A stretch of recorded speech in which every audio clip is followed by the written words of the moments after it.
नमस्कार दोस्तों। कुछ समय पहले ईपीएफओ ने एक नोटिफिकेशन रिलीज किया है अपनी वैकेंसीज के लिए। इस एग्जाम को करवाएगी यूपीएससी और एग्जाम कौन सा है ईपीएफओ का आप सबको पता ही है। बट कंफ्यूज मत होइए, ये जो नॉर्मली जो यूपीएससी एग्जाम करवाता है ईपीएफओ, ईओ मतलब इन्फोर्समेंट ऑफिसर और अकाउंट्स ऑफिसर के लिए ये वो वाला एग्जाम नहीं है। ये इनफैक्ट एग्जाम है पर्सनल असिस्टेंट्स के लिए।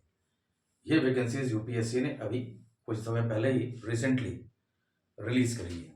ठीक है, तो इसमें मैंने लास्ट वीडियो में आप लोगों को बताया भी था कि इसकी रजिस्ट्रेशन डेट्स वगैरह क्या हैं, एज लिमिट क्या है, ऑल दिस थिंग्स। तो आज के वीडियो में वो सारी चीज़ों को बताते हुए जो मेरा मेन फोकस रहेगा इस वीडियो का वो रहेगा इसके सिलेबस को डिकोड करना। तो क्योंकि देखिए ये एग्ज़ाम काफ़ी लंबे समय से हुआ नहीं है, लोगों को पता नहीं है कि सिलेबस क्या होगा, किस तरह से चीज़ें करनी होंगी। ठीक है, तो जो यूपीएससी ने जो थोड़ा बहुत लिख के दिया है इसके सिलेबस के बारे में, उसी को आज डिकोड करेंगे कि बेसिकली ये है क्या, किस तरह से इस एग्ज़ाम में परफॉर्म किया जाए कि इस एग्ज़ाम में सफलता मिल जाए। ठीक है, so before we start this video, मेरी आपसे रिक्वेस्ट है कि अगर आप इस चैनल पर पहली बार आए हैं तो काइंडली इस चैनल को सब्सक्राइब करें। वीडियो अच्छा लगे तो लाइक एंड शेयर ज़रूर करें। तो जैसा कि आप देख सकते हैं कि इस एग्ज़ाम की रजिस्ट्रेशन डेट 7 मार्च को स्टार्ट हो रही है और 27 मार्च तक चलेगी। ठीक है, इसके बाद आपको एक करेक्शनल विंडो मिलेगी जहाँ पे अगर आपने फॉर्म में कुछ गड़बड़ी कर दी है या कुछ गलत हो गया है तो उसे आप रेक्टिफाई कर सकते हैं। इस एग्ज़ाम के लिए एज लिमिट 30 साल या 35 साल है। 30 साल और 35 साल से मतलब 30 साल जो एज लिमिट है ये जनरल कैटेगरी के लिए है और 35 साल जो है वो रिजर्व कैटेगरीज के लिए है। रिजर्व कैटेगरीज में एससीज, एसटीज, ओबीसीज, पीडब्ल्यूज, रेस्ट जितनों को भी एज रिलैक्सेशन मिलता है उन सबको 35 ईयर्स मिल रहा है। जिस नौकरी के लिए हम जा रहे हैं उसका पे स्केल बहुत इंपॉर्टेंट होता है। तो इस नौकरी में जो आपको पे स्केल मिलेगा, जो पे ग्रेड रहेगा, वो आपका 44,900 रुपीज़ है। 44,900 रुपीज़। ये नेक्स्ट हमें देखना होगा कि इस एग्ज़ाम का पैटर्न क्या होगा। तो इस एग्ज़ाम में सबसे पहले आपका एक रिटन टेस्ट होगा। रिटन टेस्ट कितने मार्क्स का होगा, क्या होगा, ये सारी चीज़ें अभी हम वीडियो में आगे देखेंगे। उसके बाद होगा आपका एक स्किल टेस्ट। स्किल टेस्ट में बेसिकली आपको स्टेनोग्राफी आनी चाहिए। स्टेनोग्राफी आनी चाहिए, दैट मीन्स शॉर्ट हैंड। अगर आपको शॉर्ट हैंड नहीं आता है तो इस एग्जाम में आपको समस्या होने वाली है। ठीक है, तो स्टेनोग्राफी का एग्जाम एक स्किल सेट आपको तैयार करना होगा, अपना मतलब देखना होगा, स्किल सेट को क्वालिफाई करना पड़ेगा। उसके बाद अगले स्टेज में होगा आपका मेडिकल और मेडिकल के बाद फाइनली होगा आपका डॉक्यूमेंट वेरिफिकेशन। ठीक है, तो यूपीएससी ने बेसिकली जो कुछ भी लिख के दिया है इस एग्जाम से रिलेटेड सिलेबस को लेके, उसे अब देख लेते हैं कि यूपीएससी ने लिख के क्या क्या दिया है आपको। ठीक है, तो उसे अगर हम देखना चाहें तो हमें सिर्फ इतना देखना होगा कि इसमें जो सेक्शंस हैं वो क्या क्या दिए हैं। देखिए, यूपीएससी ने क्लियरली बताया है कि ये जो एग्जाम होगा ये एग्जाम होगा 2 घंटे का।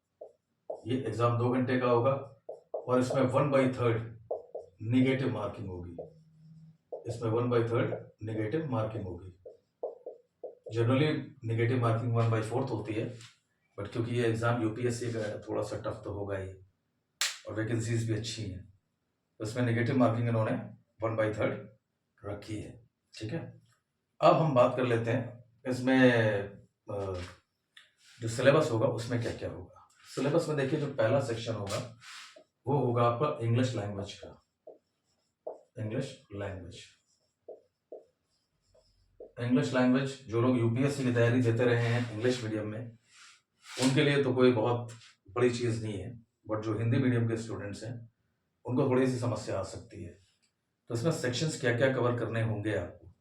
बेसिकली देखिए, जो यूपीएससी जो डिफरेंट एग्जाम्स लेता है उसमें जहाँ जहाँ भी वो इंग्लिश में चीज़ें पूछता है या इंग्लिश की चीज़ें होती हैं इंग्लिश लैंग्वेज की, उन्हीं चीज़ों को हमें अपना बेस बनाना होगा। तो हमें तैयार क्या क्या करना होगा इंग्लिश लैंग्वेज में। We need to prepare grammar, वो कैप हमें तैयार करना होगा।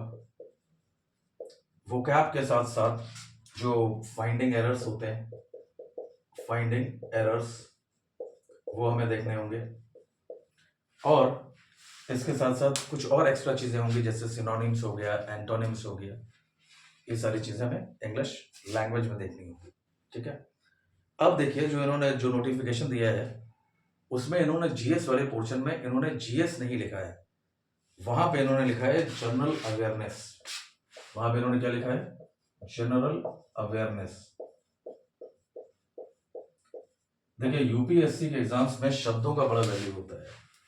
अगर उन्होंने जीएस लिखा होता तो जो स्टैटिक पोर्शन होता है, जैसे history, geography, polity, economy, environment, ecology, general science, इन सारी चीज़ों का वेटेज बहुत ज़्यादा होता है। बट इन्होंने लिखा है जनरल अवेयरनेस। तो जनरल अवेयरनेस का मतलब ये हुआ कि करंट अफेयर्स पे वेटेज, कहीं ना कहीं करंट अफेयर्स का वेटेज बहुत ज़्यादा होगा इस एग्जाम में। यह अलग बात है कि आपको जो स्टैटिक पोर्शन है वो भी पढ़ना होगा। ऐसा नहीं है कि हिस्ट्री के सवाल नहीं आएंगे या ज्योग्राफी के क्वेश्चंस नहीं आएंगे, पॉलिटी भी आएगा, हिस्ट्री भी आएगा, ज्योग्राफी भी आएगा, आएगा सब कुछ। बट जो वेटेज ज़्यादा होगा, ज़्यादा क्वेश्चंस किसके होंगे? करंट अफेयर्स के होंगे। ठीक है, तो यहाँ पे इन्होंने लिखा है जनरल अवेयरनेस। जनरल अवेयरनेस में बेसिकली होगा क्या? करंट अफेयर्स का वेटेज थोड़ा सा ज्यादा होगा, करंट अफेयर्स का वेटेज ज्यादा होगा। सिलेबस में जो तीसरी चीज मेंशन करी गई है वो है आपका क्वांटिटेटिव एप्टीट्यूड। तीसरी चीज जो मेंशन करी गई है वो क्वांट है, क्वांटिटेटिव एप्टीट्यूड। क्वांटिटेटिव एप्टीट्यूड, इसमें बेसिकली जो मैथ्स वाले प्रॉब्लम्स होते हैं वही सब आपको देखने होंगे, जैसे अलजेब्रा हो गई, basic algebra, basic geometry, number system, percentage, profit and loss, simple interest, compound interest, ratio and proportions, etcetera. मतलब मैथ्स वाली जो चीज़ें हैं वो आपको पूरी तरह से तैयार करके रखनी होंगी। चौथा सेक्शन जो इसमें पूछा जाएगा सिलेबस में वो होगा आपका रीजनिंग एंड कंप्यूटर एप्टीट्यूड। तो चौथा सेक्शन यूपीएससी ने दिया है वो है रीजनिंग एंड कंप्यूटर एप्टीट्यूड। तो देखिए रीजनिंग तो जो जनरली यूपीएससी अपने डिफरेंट एग्जाम से पूछता है टॉपिक्स वही रहेंगे, जैसे सीरीज हो गया, सिलॉजिज्म्स हो गया, ब्लड रिलेशन हो गया, डायरेक्शन वाले क्वेश्चंस हो गए, कोडिंग डिकोडिंग हो गया, एक्सेट्रा। तो रीजनिंग में जो कुछ भी यूपीएससी अपने डिफरेंट एग्जाम से पूछता है सेम वही टॉपिक्स पे क्वेश्चंस यहाँ भी बनेंगे। और जहां तक बात है कंप्यूटर एप्टीट्यूड की, तो कंप्यूटर एप्टीट्यूड में एक चीज आप देखें ध्यान से, जो कंप्यूटर एप्टीट्यूड वाला सेक्शन है इसमें ये बेसिकली दो सेक्शंस में चीजों को डिवाइड कर देंगे।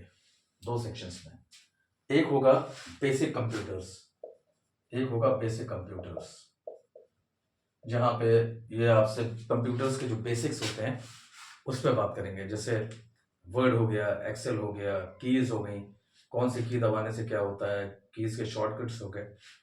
ठीक है, ये सारी चीज़ों पे बात करेंगे। एंड सेकंड पार्ट जो कंप्यूटर एप्टीट्यूड में रहेगा वो होगा आपका इंटरनेट। इंटरनेट, यहाँ पे इंटरनेट रिलेटेड अवेयरनेस पे ये बात करेंगे। ठीक है, इंटरनेट रिलेटेड अवेयरनेस पे उसमें क्या होगा बेसिकली, जैसे पूछ लिया HTTP का फुल फॉर्म क्या होता है, सिंपल क्वेश्चंस जो होते हैं, या हो सकता है थोड़ा सा हल्का फुल्का कॉम्प्लेक्स भी हो जाए चीज़ें। बेसिकली कंप्यूटर्स में यही दो सेक्शंस रहेंगे। अब देखिए अभी यूपीएससी ने स्पेसिफाई सिर्फ इतना किया है कि 300 मार्क्स का क्वेश्चन पेपर होगा। जो क्वेश्चन पेपर होगा, क्वेश्चन पेपर ये 300 मार्क्स का होगा, ऐसा यूपीएससी ने बोला है अपने नोटिफिकेशन में। बट उन्होंने ये नहीं बताया है कि इसमें टोटल नंबर ऑफ क्वेश्चंस कितने होंगे। ठीक है, तो हो सकता है कि 120 क्वेश्चन हो या 150 क्वेश्चन हो। वैसे इंटरनेट पे न्यूज़ या रूमर्स चली रही है कि 300 मार्क्स का क्वेश्चन पेपर है, 300 क्वेश्चंस होंगे। और 300 क्वेश्चंस 2 घंटे में करना, वो भी यूपीएससी के लिए, it is really a tough task. ये ऐसा होने वाला नहीं है। ठीक है, अब मैं आपको एक चीज़ और बता देता हूँ लास्ट में, कि जो अपना शॉर्ट हैंड है, शॉर्ट हैंड मैंडेटरी है।